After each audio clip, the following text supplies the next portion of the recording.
Hey, in the last 3 videos, I have spoken again and again about how important it is to recognize if you are writing a formal letter or an informal letter. But what difference does it make? How different can formal letters and informal letters really be? Completely. And that's what we're going to look at in this video. Are you ready? Let's go. So, in the last 2 videos, we have been looking at a formal letter of thanks. And if you've been doing the practice activities, which I'm sure you have, you may have noticed that we have been looking at an informal letter of thanks. This is no coincidence because in this video, I want to compare them. Now, there are 10 differences between these letters. 2 we have already discussed in detail. We know that the greetings and the sign-offs for these letters are very different. In our informal letter, we start with Dear Anna, whereas in our formal letter, we start with Dear Miss Jones. And when we sign off from our informal letter, we say Take care, Shelly. But when we sign off from our formal letter, we say Yours sincerely, Shelly Cornick. These are 2 differences between the letters. I think there are 10.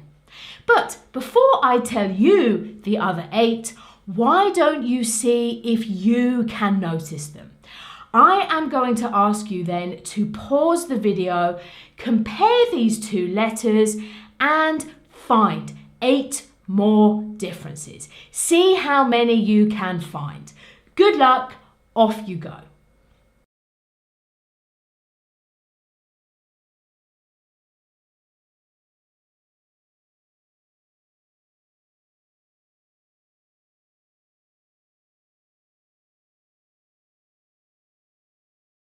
Okay, how was that? How many more differences could you find? Let's start from the top of the letter. We know that the greeting is different, but so are the openers. Now, of course, the language in the openers is different, but I want to talk about the purpose. When does the writer give the purpose of the letter? Well, in a formal letter, the answer is immediately. As soon as you start writing a formal letter, you should tell the reader why you are writing. Many or most formal letters start with the expression, I'm writing to, and then you give the purpose. But what about our informal letter? If we're writing to a friend, when we start the letter, do we immediately tell the friend why we are writing? No, that would be a little bit rude. Imagine if you opened an email or a letter from a friend and they said, Hey Shelly, I'm writing to bang. You would feel a bit strange. So what did the writer do here? Well, they started the letter with what I call chit-chat. What's chit-chat? It's 1 or 2 sentences that start the letter before we get to our purpose. It's just a way of being friendly. As a teacher, I love this chit-chat sentence. Why? Well, for many letters, the chit-chat will be the same. So we can learn 3 or 4 or 5 chit-chat sentences that we can insert into any letter and show the examiner a complex verb form. I want to use this chit-chat to start our letter in a strong way. We want to try to use the present perfect or the present continuous. But remember, after this chit-chat, we must still give the purpose of our letter. Don't forget the purpose after the chit-chat. So, because many of these chit-chat sentences repeat again and again and again, I am going to show you 4 openers. I would like you to identify the tenses or tense in the chit-chat sentence or sentences, and identify the purpose of the letter. We must always give the purpose. And finally, one of these letters we are writing in response to another letter. We have received a letter and now we are writing back. See if you can find the opener that responds to a previous letter. There's only one. So again, pause the video, off you go.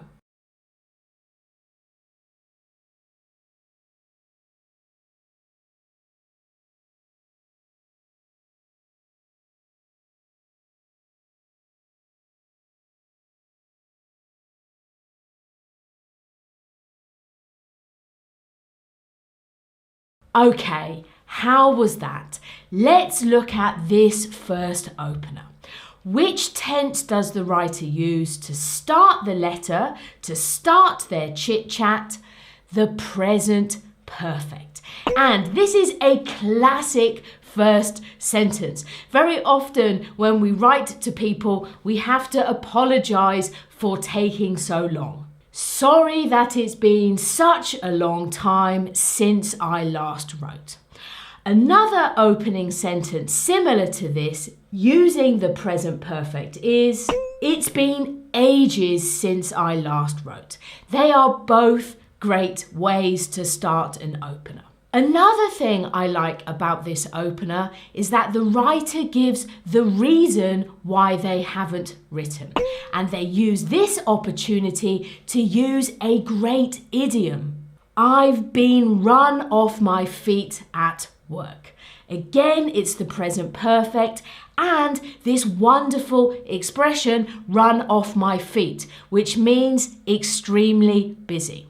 Another idiom like this is snowed under. I've been snowed under at work recently. Again, this simply means very, very busy. There's so much work, it's like it's snowing down on you. Then, to finish the chit-chat, the writer asks a question about the other person. A simple question, how are you? This is extremely common in informal letters. How are you is the easiest way to ask this question. We could also use a present continuous question. How are you doing? Or how is everything going? Asking about the health of the recipient is a classic part of an informal opener. And then, after these three lovely chit-chat sentences, the writer finally reaches the purpose of the letter, which is to invite. We want to invite the person to dinner next week. So, here in this opener, we've got three lovely chit-chat sentences that use the present perfect and the purpose. Okay, let's move on to opener number 2. Now, if we look at the tenses in these chit-chat sentences, they look rather simple. We start with the present simple and then we have the past simple. But this second sentence is actually a type of complex sentence. It's what we call an indirect question. Indirect questions are very, very useful in letters, and guess what? We're going to learn how to write them in the next video. So we won't talk about them in great detail here, but let's look at this lovely idiom. I thought I would drop you a line. Drop you a line just means write to you in a more informal way. And then the writer says why they are dropping a line. And what was the purpose of this letter? It's a letter of offer. I thought I would drop you a line to see if you want me to look after your cat. I am offering to help you. Great. So again, some lovely complex chit-chat and then the purpose. Let's move to opener number 3. Which tense does the writer use here? The present perfect continuous. bonus points. I've been meaning to write to you for ages. What a great way to start a letter. Then we have another question about our friend's health and another indirect question. But this indirect question uses the past continuous. So again, it gets bonus points for grammatical range and accuracy. And what was the purpose of this letter? Well, the letter contains the word advice. Is this a letter of advice? No, because I'm not giving the advice, I'm asking for advice. So this is actually a letter of request. And our final opener, number 4, this is the opener that responds to a previous letter. Look at the first sentence here. It was so lovely to hear from you, Anna. If the prompt mentions that somebody has already written to you, you should mention this in your opener. And even though that sentence is the past simple, the next sentence is the past continuous. I was only thinking of you last week. So we use every opportunity we can to show our knowledge of tenses. As for the purpose of this letter, I think it's a letter of suggestion or recommendation. You are going to give your friend some advice based on your experience. So, I don't like to encourage students to memorize language. Most of the time, it's a terrible idea for the IELTS exam because IELTS examiners, like me, are trained to find language that is memorized, and we don't look at this when we are giving students a score. For the essay, memorizing is a disaster. But in letter writing, I do think we should remember some openers and closers because they are standard expressions we expect to read in a letter. And if you use anything different, it actually looks strange. So this includes memorizing some chit-chat sentences.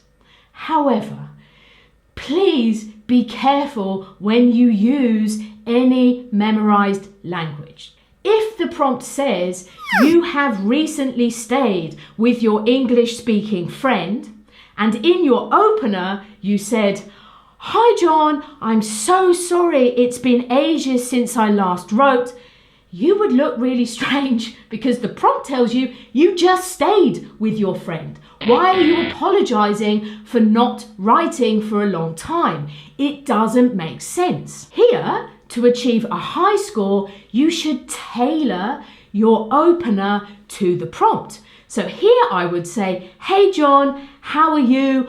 Are you missing us? We had such an amazing holiday that it's been difficult for us to settle back home." This makes sense because it connects to the prompt. So always make your opener as connected to the prompt as you can, but it's okay to learn some of these chit-chat sentences to help you. Now, the closers in our letters are also different, but the only difference here is in our formal letter, we simply restate our purpose. Once again, please accept my warmest thanks. But in our informal letter, we may wish to add again a little bit more chit-chat before we finish. Anyway, I hope that you are well. Please send my love to John. Good luck with your final exams, and thanks again. Thanks again is the important part of this closer because again, it's repeating the purpose. So, in your formal letters, you will probably simply use the standard expressions we have on our opener and closer menu. But in an informal letter, it's okay to add a few more warm, friendly sentences before you close your letter. Okay, so those are our openers and closers. Like the greetings and sign-offs, we can more or less learn these. What I'm interested in this video though is the body of these letters. What's different in the language we use in an informal letter and a formal letter? Well, the first major difference is contractions. In our formal letters, we should never use contractions. We should always keep the subject and the auxiliary verb separated. But in our informal letters, we should use contractions. So I am becomes I'm, I have becomes I've, I will becomes I'll. As a teacher who spends most of their time writing IELTS academic essays or formal letters, I often forget to do this. So please make sure you do use contractions. The only two things I have to say about contractions is I personally don't like it when people contract it and will to it'll. For me, this feels too informal even for an informal letter. And don't forget, you can't contract the past continuous. So I was doesn't become I's. There is no possible contraction here. But everything else you should contract. So that was our fifth major difference. Our sixth major difference is sentence length. Did you notice that the sentences in my formal letter are much longer than the sentences in my informal letter? Maybe you remember I mentioned this in the last video. In fact, I've only got 8 sentences in my formal letter, but 14 sentences in my informal letter. This is a good thing. In informal letters, we don't want long sentences. This feels unnatural when you are writing to a friend. However, does that mean we never join our sentences together in an informal letter? Does it mean we never write complex sentences? No, of course it doesn't. I still had 4 complex sentences here, even though my sentences are shorter. However, because we can't always make lots of complex sentences in an informal letter, this makes it very, very important that we use lots of tenses here. Do you remember from the last video? But in general, your sentences in an informal letter will be much, much shorter than in a formal letter.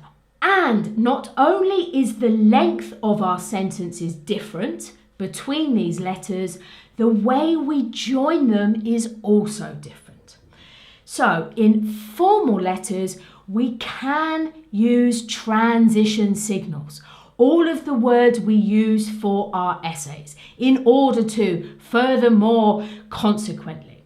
But we must not use these in our informal letters. It makes you sound crazy. Imagine if your friend wrote to you and said, I'm coming to visit you in March, therefore I need some advice. It's too formal. So if we can't use our transition signals to join sentences in our informal letters, what do we use? Well, if you have watched the first grammar video, you might remember that informal letters are the only place in the IELTS exam where we can start sentences with and, but, or so, our coordinating conjunctions. So in this formal letter, I joined 2 sentences with also, that's a transition signal, but in my informal letter, I used and. That is okay. In an essay, never. In a formal letter, never. But in an informal letter, no problem. However, as I said in the last video, even in our formal letters, our SA transition signals sometimes feel a bit too formal. Therefore, we will need to learn some new transition expressions to write our letters. And we will do that in a few videos' time. But right now, I just want you to remember, never, ever, ever use a transition signal in an informal letter. So if we compare these letters, not only is the length of the sentences different, not only is the way we join the sentences different, but also the verbs we use inside the letters are also different. Yes, that's right. In an informal letter, we will often use phrasal verbs. But in a formal letter, we will use the Latin equivalent. What? That's right. How do you know, though, if a verb is a Latin formal verb? I have no idea. I never studied Latin at school. I know nothing about it. But I bet I know somebody who does, the vocabulary geek.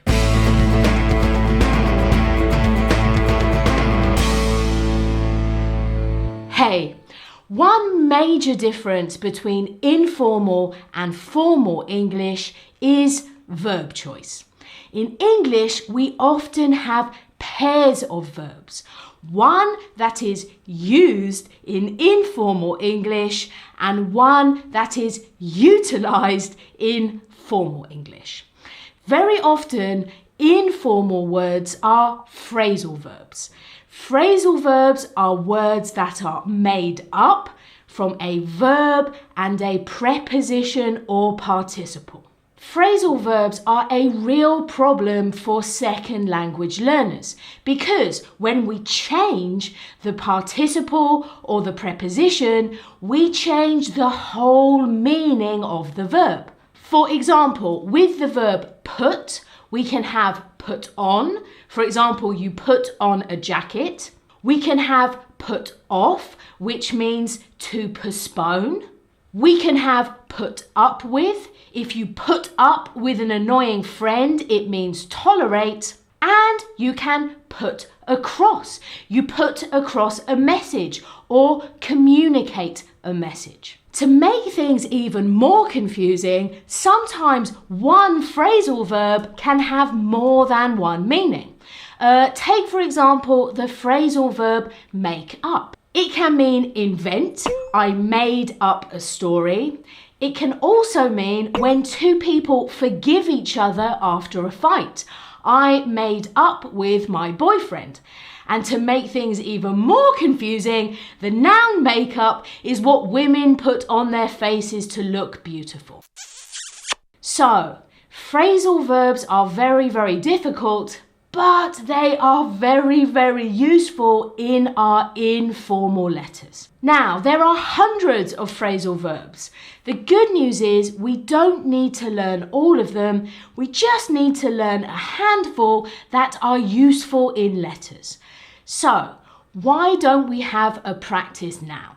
Yes, the geek is going to give you a practice. I am going to show you 10 sentences that all include a phrasal verb. And these are phrasal verbs I think are useful in letters.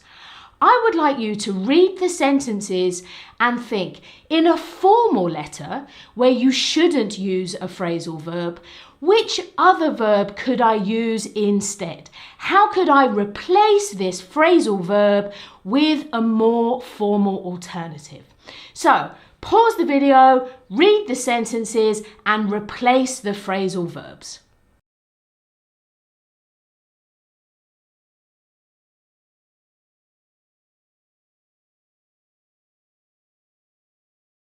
Okay, how was that? So in the first sentence we had ask for.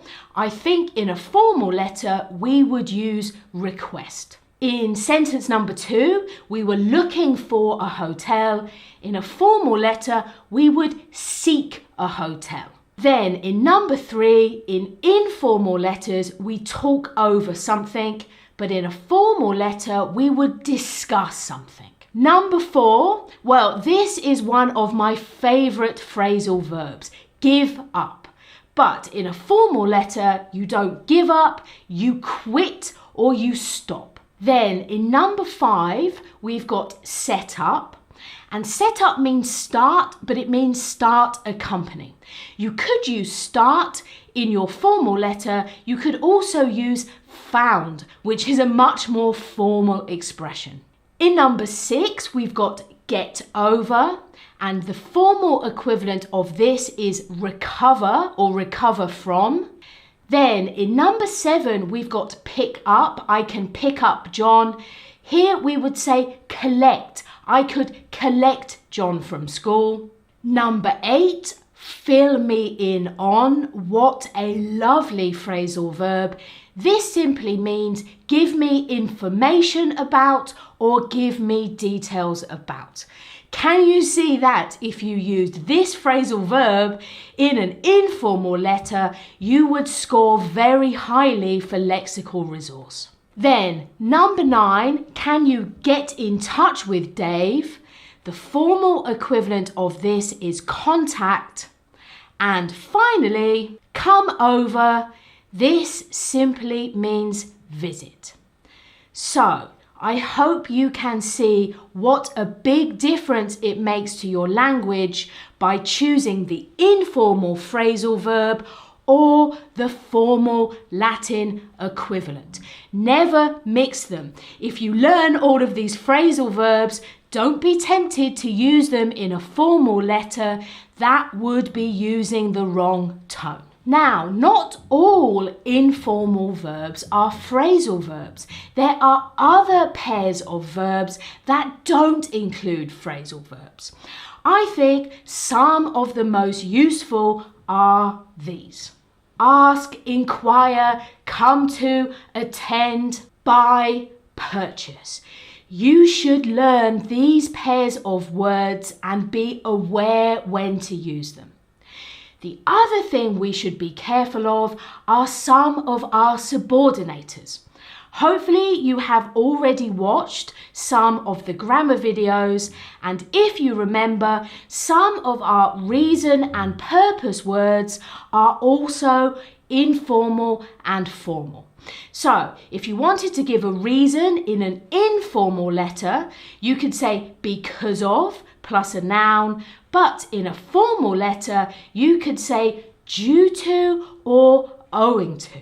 They've got the same meaning, but they are different registers, different levels of formality. It's the same for our purpose subordinators. In informal letters, we use to, but in formal letters, we use in order to or so as to. Wow, I have given you a lot of information here. So to help you, I have made for you a special formal or informal worksheet. On here, you will find lots of useful pairs of words, the informal word and the formal word. I think, more or less, these are enough pairs of words for you to achieve a 7 or higher in the IELTS exam.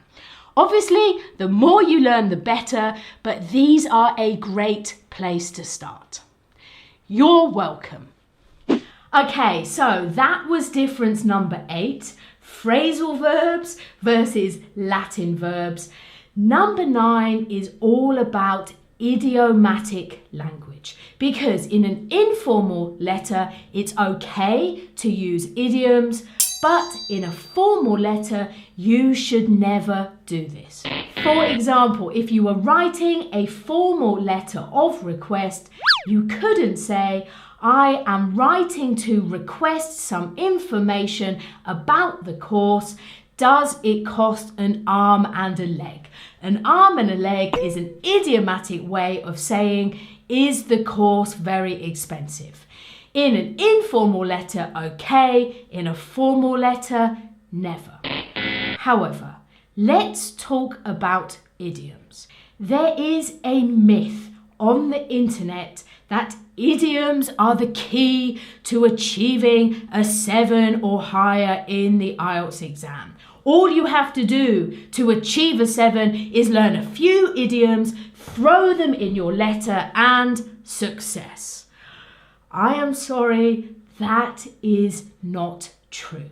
And in my experience as a teacher and an examiner, idioms are dangerous because to understand an idiom is not enough just to know the meaning of the idiom.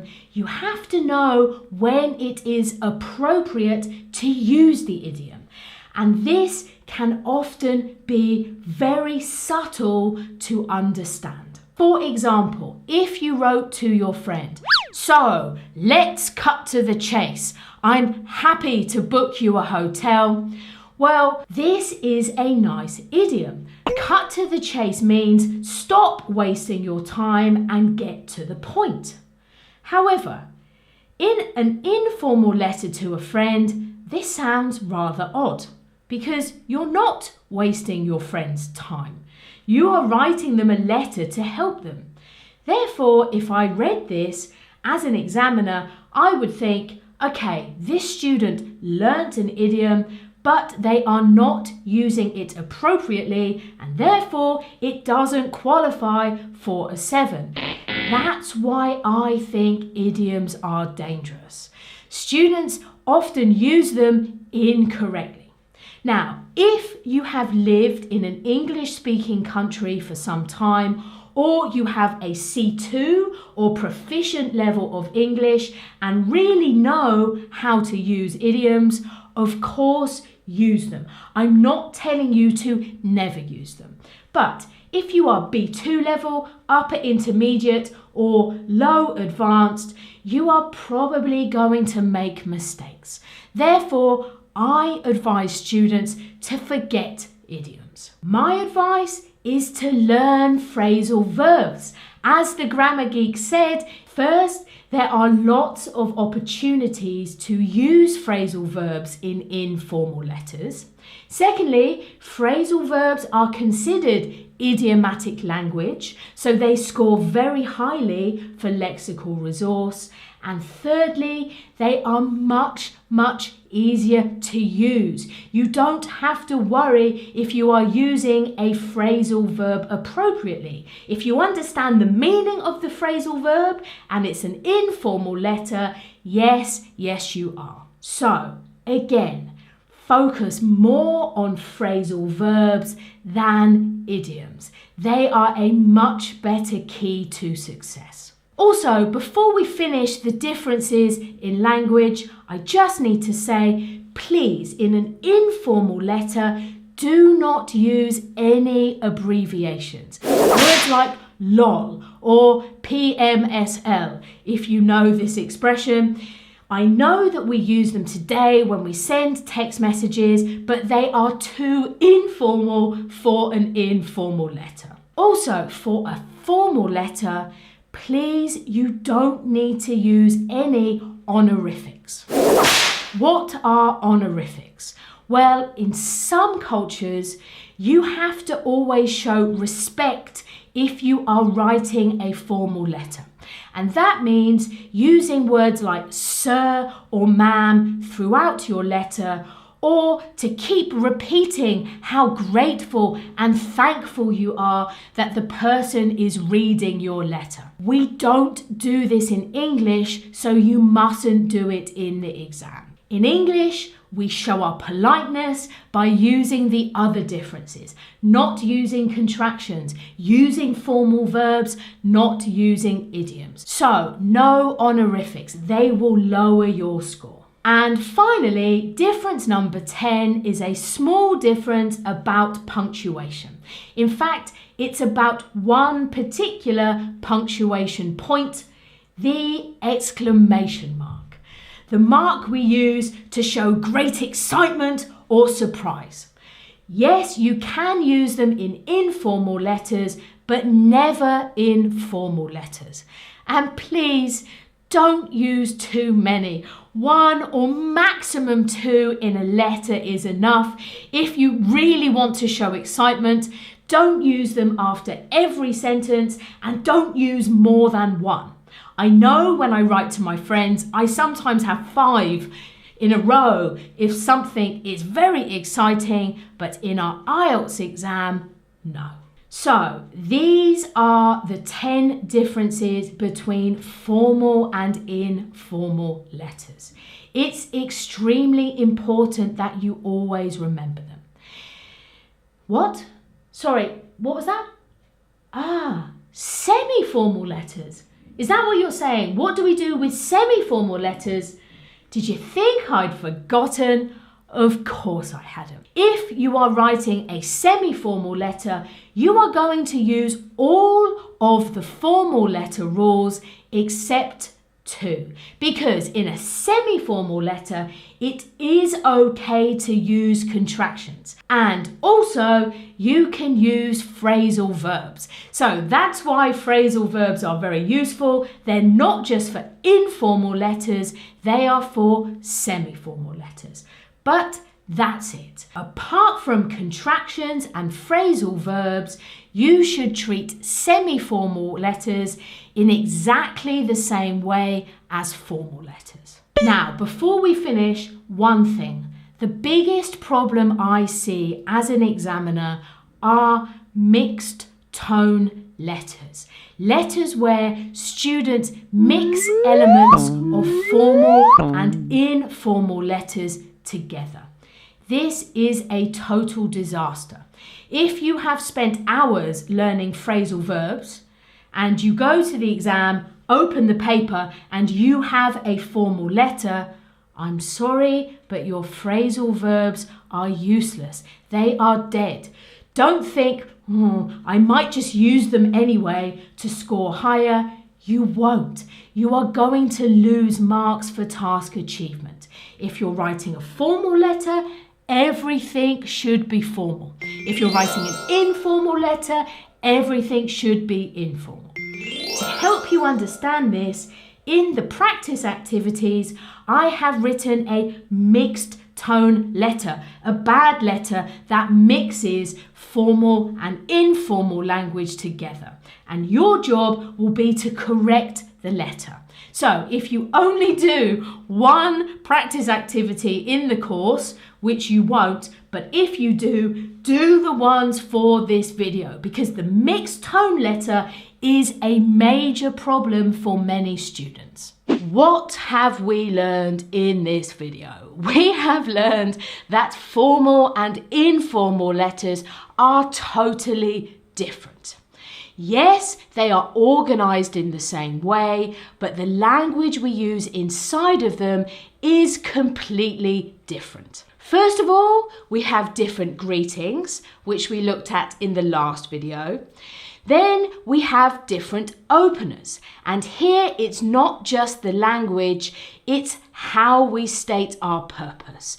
In a formal letter, we start by directly giving the purpose of our letter, but in an informal letter, we should start with some chit-chat, a little bit of conversation to break the ice before we get to the purpose. The chit-chat is not just expected in an informal letter, it's also a really good place to try to use some complex verbs, the present continuous or the present perfect. It's the language of our letters that's most interesting. In formal letters, we use long sentences that contain Latin verbs and are joined together with transition signals and don't use contractions.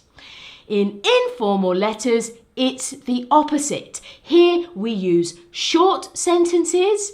We never use transition signals, but you can start sentences with and, but, and so. And here we are going to use phrasal verbs instead of Latin verbs. Or if your level is high enough, a few idioms, just a few. So now we know how to find the purpose of a letter how to understand how much information we should give in a letter, how to organise our letters, how to write formal and informal letters. Friends, the time has come for us to start looking at the individual letters themselves. How to write letters of advice, how to write letters that complain, how to write letters that resign from jobs. But before we start looking at individual letters, your job is, that's right, to go and do the practice activities. And when you finish those, I'll be waiting for you in the next video where we are going to learn how to write a letter of inquiry or request. I'm Shelly and this is my IELTS classroom.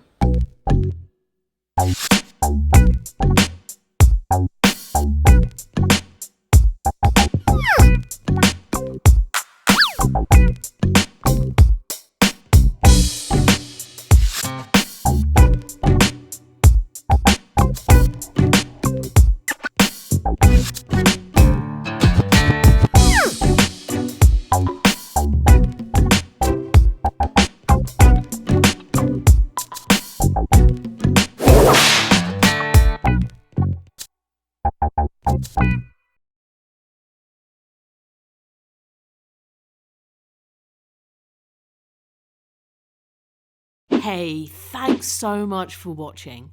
If you found the content useful, please click like to help the channel and don't forget to subscribe for new lessons every Friday. Plus, you can find more expert content at www.myieltsclassroom.com.